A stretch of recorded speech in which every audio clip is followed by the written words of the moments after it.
Hi friends, അപ്പോൾ ഞാൻ കഴിഞ്ഞ വീഡിയോയിൽ പറഞ്ഞില്ലേ ഞങ്ങളുടെ അവിടെ പൂരാണെന്ന്. പൂരമായിട്ട് ഞാൻ വീട് ക്ലീൻ ചെയ്യാണ്. അപ്പോൾ ഹാളാണ് ആദ്യം ക്ലീൻ ചെയ്യണത്. ഹാളിൽ ജനലുകളൊക്കെ ഞാൻ തുറന്ന് തുടച്ചു. ജനലുകളിലൊക്കെ നല്ല പൊടി ഉണ്ടായിരുന്നു. പിന്നെ ഞങ്ങളുടെ വീട് ടൈലിട്ടിട്ടില്ല, അതായിരിക്കും ഇത്ര പൊടിയെന്ന് വിചാരിക്കുന്നു. പിന്നെ ടി വിയുടെ തൊട്ട് താഴത്ത് സെറ്റോ ബോക്സ് വെക്കാനായിട്ടൊരു സ്റ്റാൻഡ് ഉണ്ട്, അതൊക്കെ ഞാൻ നന്നായി തുടച്ചു. സെറ്റി അവിടെ ഇടുന്ന കാരണം എനിക്കത് അങ്ങനെ തുടയ്ക്കാൻ പറ്റാറില്ല. അപ്പോൾ ഞാൻ സെറ്റിയൊക്കെ മാറ്റിയിട്ടിട്ടാണ് നന്നായി അടിച്ചു വാരി തുടച്ചത്. അപ്പോൾ ടൈലിടാത്ത കാരണമായിരിക്കും ഇത്രയും പൊടിയെന്നാണ് ഞാൻ വിചാരിക്കുന്നത്. അപ്പോൾ കാലത്ത് എണീറ്റ് ഞാൻ വേഗം ചോറും കറിയും വെച്ചിട്ട് വിജയശേട്ടൻ പണിക്ക് പോയി. അത് കഴിഞ്ഞിട്ടാണ് ഞാൻ വേഗം ക്ലീൻ ചെയ്യാൻ നിന്നത്. ഞാൻ ഭക്ഷണമൊന്നും കഴിച്ചിട്ടില്ല. കഴിച്ച് കഴിഞ്ഞാൽ പിന്നെ എനിക്കൊരു മടി വരും അവിടെ ഇരുന്ന് കഴിഞ്ഞാൽ. അപ്പോൾ ഇന്ന് എനിക്ക് മുടക്കാണ്, രണ്ടാം ശനിയാഴ്ച ആയ കാരണം. അപ്പോൾ ഞാൻ എന്തായാലും വിചാരിച്ചു വീട് ഒന്ന് നന്നായിട്ട് ക്ലീൻ ചെയ്തതിന് ശേഷം പിന്നെ ബാക്കി എന്ത് കാര്യങ്ങളും ചെയ്യണുള്ളൂ എന്ന് ഞാൻ വിചാരിച്ചു. പിന്നെ മണിക്കുട്ടൻ ഇന്ന് പല്ല് ഉണ്ടല്ലോ അവൻ്റെ. അപ്പോൾ ഞാൻ പല്ല് മുറുക്കാനായിട്ട് ഇന്ന് കൊണ്ടുപോകണം. 5 മണിക്കാണ് കൊണ്ടുപോകേണ്ടത്. അപ്പോൾ ഞങ്ങളുടെ അവിടെയാണെങ്കിൽ മോട്ടർ കംപ്ലൈൻ്റ് ആയിട്ട് ഞാൻ കഴിഞ്ഞ വീഡിയോയിൽ പറഞ്ഞില്ലേ വെള്ളമില്ലാന്ന്. അപ്പോൾ അത് ശരിയാക്കിയിട്ടില്ല. അപ്പോൾ ഞാൻ ബെഡ്ഷീറ്റൊക്കെ കഴുകാനുള്ളത് ഞാൻ അമ്മോട് ഇങ്ങനെ പറഞ്ഞപ്പോൾ അമ്മ ഇന്നലെ പറഞ്ഞു നീ അത് ബിജേഷിൻ്റെ കയ്യിൽ കൊടുത്തയച്ചോളാൻ പറഞ്ഞു. അപ്പോൾ ഞാനത് കാലത്ത് തന്നെ ബിജേഷേട്ടൻ പണിക്ക് പോകുമ്പോൾ അത് കൊടുത്തയച്ചു. അപ്പോൾ അമ്മ അത് അവിടെ കഴുകി വെക്കാമെന്ന് പറഞ്ഞിട്ടുണ്ട്. അപ്പോൾ എനിക്കതൊക്കെ പോയിട്ട് എടുക്കണം. അപ്പോൾ കയറി വരുന്ന ഹാളിൽ തന്നെ ഒരു ഷോ കേസ് ഉണ്ട്, അതിൽ നല്ല പൊടി ഉണ്ടായിരുന്നു. പിന്നെ അതിൽ കുറച്ച് ഫ്ലവറൊക്കെ ഉണ്ടായിരുന്നു, അതൊക്കെ ഞാൻ നന്നായി പൊടി പിടിച്ചിരിക്കുന്നതൊക്കെ നന്നായി തുടച്ചു. അത് ബിജേഷേട്ടൻ ചെയ്തതാണ്. ഷോ കേസ് ആൾക്ക് ഫെറോസിമെൻറ്റിൻ്റെ വർക്കാണല്ലോ. അത് കഴിഞ്ഞ് ഹാളൊക്കെ ചെയ്ത് കഴിഞ്ഞിട്ട് ഞാൻ ബെഡ്റൂമിലേക്ക് വന്നിട്ടുണ്ട് ക്ലീൻ ചെയ്യാൻ. ബെഡ്റൂം എന്ന് പറഞ്ഞാൽ ഈ ബെഡ്റൂം ഇത്തിരി വലിയ ബെഡ്റൂമാണ്, അതിൽ അറ്റാച്ച്ഡ് ബാത്റൂമൊക്കെ ഉണ്ട്. അപ്പോൾ അവിടെ ഒരു ഷോ കേസ് ഉണ്ട്, അതൊക്കെ ഞാൻ നന്നായി തുടച്ചു. ജനലുകളൊക്കെ തുടച്ചു. അവിടെ ഈ പറഞ്ഞ പോലെ നല്ല പൊടിയാണ്. മണിക്കൂട്ടൻ കാലത്ത് ഒരു 9:30 ആകുമ്പോൾ ട്യൂഷന് പോയി. പിന്നെ വാവച്ചി എൻ്റെ കൂടെ ഒപ്പമുണ്ട്. അവളുടെ പഠിക്കുന്ന ടേബിളും കാര്യങ്ങളൊക്കെ നന്നായി വൃത്തിയാക്കി ആവശ്യമുള്ളതൊക്കെ എടുത്തു വെച്ച് ആവശ്യമില്ലാത്തതൊക്കെ കളയാനായിട്ട് മാറ്റി വെച്ചു. അങ്ങനെ ഞാൻ ഈ റൂമൊക്കെ നന്നായി വൃത്തിയാക്കി. പുതിയ ബെഡ്ഷീറ്റൊക്കെ വിരിച്ചു. പഴയ ബെഡ്ഷീറ്റൊക്കെ മാറ്റി ഞാൻ കഴുകാനായിട്ട് കൊടുത്തയച്ചുല്ലോ. അങ്ങനെ ഞാൻ അങ്ങനെ ചെയ്തു. വാഷിംഗ് മെഷീൻ ഇവിടെയാണ് ഇട്ടിട്ടുള്ളത്. അങ്ങനെ ഇത് ക്ലീൻ ചെയ്തിട്ടുള്ള ഫൈനൽ ലുക്ക് ഇതാണ് ഈ റൂമിൻ്റെ. അങ്ങനെ വാവച്ച് അവളുടെ പഠിക്കാനുള്ള സാധനങ്ങളും ഇതൊക്കെ ഒതുക്കി വെക്കുകയാണ്, ബുക്കും കാര്യങ്ങളൊക്കെ ഒതുക്കി വെക്കുകയാണ്.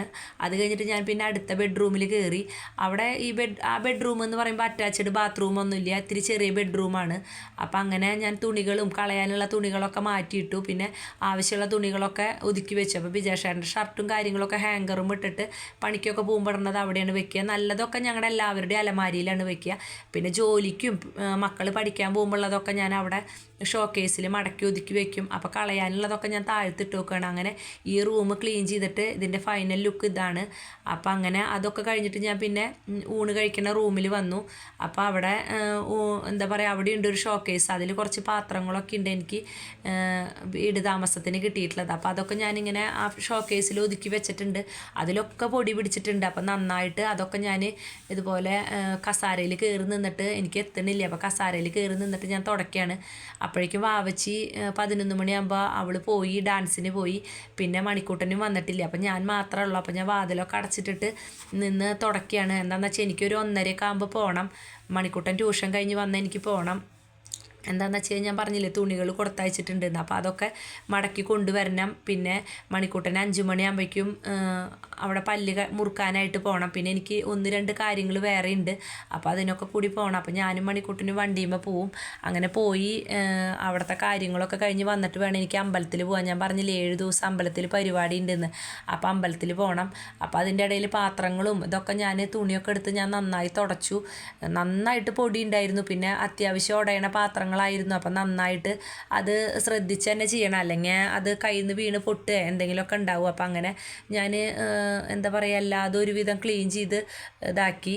പിന്നെ ഞങ്ങൾ വീട് താമസിച്ചിട്ട് 3 കൊല്ലം കഴിഞ്ഞിട്ടേ ഉള്ളൂ. ഞാൻ പറഞ്ഞില്ലേ ഒരു കൊല്ലം ഓണത്തിന് ഉത്രാടത്തിൻ്റെ അന്നാണ് ഞങ്ങൾ പാല് കാച്ചിയത്. അങ്ങനെ പിന്നെ ഈ ഊണുമേശ എനിക്ക് എൻ്റെ വീട്ടിൽ നിന്ന് തന്നിട്ടുള്ളതാണ് വീട് താമസത്തിന്.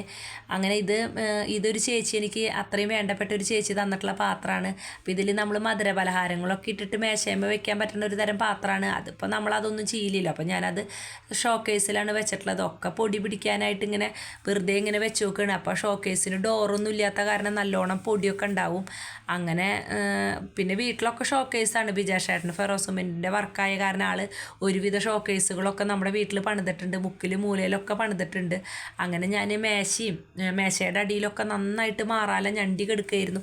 ഇന്നാളിപ്പോൾ ഞാൻ ഓണത്തിന് തുടച്ചേ ഉള്ളൂ, അപ്പോഴേക്കും പിന്നെയും മാറാല വന്നു. അപ്പോൾ ഞാൻ നന്നായി തുടച്ചു എല്ലാം. അപ്പോൾ ക്ലാസ്സിൻ്റെ പാത്രങ്ങളും ഒക്കെ തുടച്ച് വെച്ചിട്ട് ഞാൻ കസാരകളൊക്കെ തുടച്ചു. കസാരകളൊക്കെ നല്ല പൊടി നമ്മൾ അങ്ങനെ അതുമ്മലൊക്കെ ഇരുന്നിട്ടൊന്നും അങ്ങനെ ചോറുണ്ണാറില്ല. ഞങ്ങൾ നിലത്തിരുന്നിട്ടാണ് എല്ലാവരും കൂടിയിട്ട് വട്ടൻ ഇരുന്നിട്ടാണ് ഞങ്ങൾ കഴിക്കാറുള്ളത് ഒരുമിച്ച്.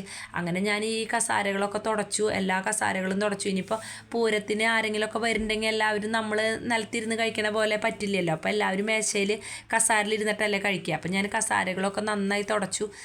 പിന്നെ നാളെ പറ വരാനുള്ള കാര്യങ്ങളൊക്കെ എനിക്ക് ഒതുക്കി വെക്കണം, എല്ലാ കാര്യങ്ങളും ചെയ്യണം. അങ്ങനെ ഞാൻ അതൊക്കെ ഒതുക്കി എല്ലാം ചെയ്ത് മൊത്തത്തിൽ വീട് മൊത്തത്തിൽ ക്ലീൻ ചെയ്തു. പിന്നെ പാത്രങ്ങളൊന്നും തുടക്കൽ കഴിഞ്ഞിട്ടില്ല, ഒരുപാട് പാത്രങ്ങളുണ്ട് ഈ ചില്ലിൻ്റെയൊക്കെ. അപ്പോൾ ഓരോന്നോരോന്നായിട്ട് തുടച്ച് സൂക്ഷിച്ച് തുടയ്ക്കണമല്ലോ, തിരക്ക് പിടിച്ച് തുടയ്ക്കാനും പറ്റില്ലല്ലോ.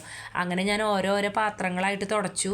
ആദ്യമൊക്കെ ഞാൻ എപ്പോൾ ക്ലീൻ ചെയ്യായാലും മക്കളും ഒപ്പം ഉണ്ടാവാറുണ്ട്. അവരും അമ്മ അത് ചെയ്തോ ഞങ്ങളിത് ചെയ്യാമെന്ന് പറഞ്ഞിട്ട് എൻ്റെ ഒപ്പം അവർ നിൽക്കാറുണ്ട്. ഇപ്പോൾ അവന് പഠിക്കാനും ഇതൊക്കെ ഉള്ള കാരണം ഞാൻ അവരെ ബുദ്ധിമുട്ടിക്കാറില്ല, അവരെ പഠിച്ചോട്ടെ എന്ന് വിചാരിക്കും. അപ്പോൾ ഞാൻ തന്നെ ചെയ്യും. പിന്നെ എനിക്കിന്ന് മുടക്കാണല്ലോ, അപ്പോൾ മൊത്തത്തിൽ ഞാൻ അടിച്ചു വാരിയിട്ട് കുറേ കളയാനുണ്ടായിരുന്നു. അത് കുറേയൊക്കെ ഹരിതകർമ്മസേന വരുമ്പോൾ അവർക്ക് കൊടുക്കും.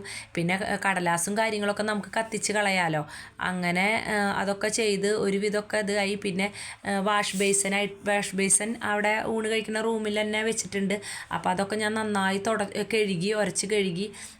എന്താണെന്ന് വെച്ച് കഴിഞ്ഞിട്ടുണ്ടെങ്കിൽ അതൊക്കെ നന്നായി വൃത്തിയായിട്ട് വൃത്തിയായി കഴുകിയതിന് ശേഷം മൊത്തത്തിൽ അടിച്ചു വാരി മൊത്തത്തിൽ അകങ്ങളൊക്കെ തുടച്ചു. അപ്പോൾ അകങ്ങളുടെ ക്ലീനിങ് ആണ് ഇന്ന് കഴിഞ്ഞിട്ടുള്ളൂ.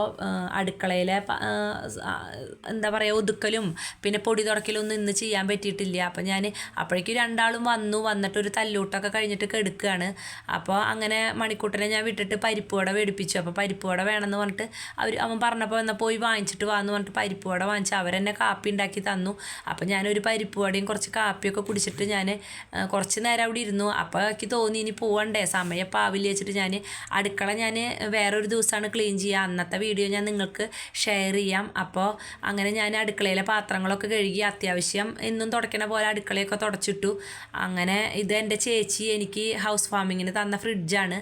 പിന്നെ അങ്ങനെ മൊത്തത്തിൽ അടുക്കളയൊക്കെ വൃത്തിയാക്കി. ഇനി ഞാൻ പോയിട്ട് കുളിക്കട്ടെ. ഞാനപ്പോൾ കുളിച്ചിട്ട് വരാം. മണിക്കൂട്ടിൻ്റെ പല്ല് നോക്കാൻ വേണ്ടിയിട്ട് പോകണം. അങ്ങനെ എൻ്റെ കുളിയൊക്കെ കഴിഞ്ഞു. ഞാൻ മണിക്കൂട്ടനും കൂടി ഞങ്ങൾ പോയി വന്ന് അവന് ബർഗറൊക്കെ വാങ്ങിച്ചു കൊടുത്തു. ഇനി ബാക്കിയുള്ള വീഡിയോ ഒന്നും എടുക്കാൻ പറ്റിയില്ല. അപ്പോൾ ഇനി എല്ലാവരും സബ്സ്ക്രൈബ് ചെയ്യണം. ഞാൻ അമ്പലത്തിൽ പോയിട്ട് വരാം.